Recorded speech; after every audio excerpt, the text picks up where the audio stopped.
തിരയുകയാണ്. അവര് സിനിമയിൽ തന്നെ രണ്ടുപേരിലേക്ക് അത് ഷോർട്ട് ലിസ്റ്റഡ് ആയാണ്. അതെ അതാ മയൂരിയും രസിക എന്ന് പറയുന്ന ആക്ടേഴ്സാണ്. അതെ രണ്ടുപേരിലേക്ക് എത്തി. അതിലിപ്പോൾ മയൂരി മരിച്ചു പോയിരിക്കും. പിന്നെ അവശേഷിക്കുന്ന ആള് രസികയാണ്. പിന്നീട് രണ്ടാം ഭാഗം വരുവാണെങ്കിൽ രസികയായിരിക്കണമല്ലോ അവിടെ വരേണ്ടത്. ഓക്കെ. അപ്പൊ എന്തായാലും രണ്ടാം ഭാഗം നമുക്ക് എക്സ്പെക്ട് ചെയ്യാം.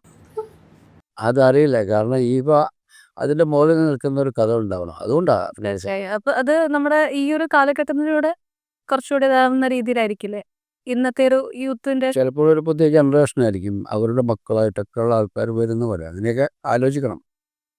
അതിലേക്ക് അത്ര ആഴത്തിൽ ചിന്തിച്ചു തുടങ്ങിയിട്ടില്ല. ഓക്കെ. അപ്പൊ എന്തൊരു ചിന്തകളുണ്ടാവട്ടെ. സോ നമ്മളെന്തായാലും ലൊക്കേഷന്റെ കാര്യം പറഞ്ഞിട്ടുണ്ടായിരുന്നു. ഊട്ടിയും പരിസര പ്രദേശങ്ങളും ഒക്കെ ആയിരുന്നു ലൊക്കേഷൻ എന്ന് പറഞ്ഞത്.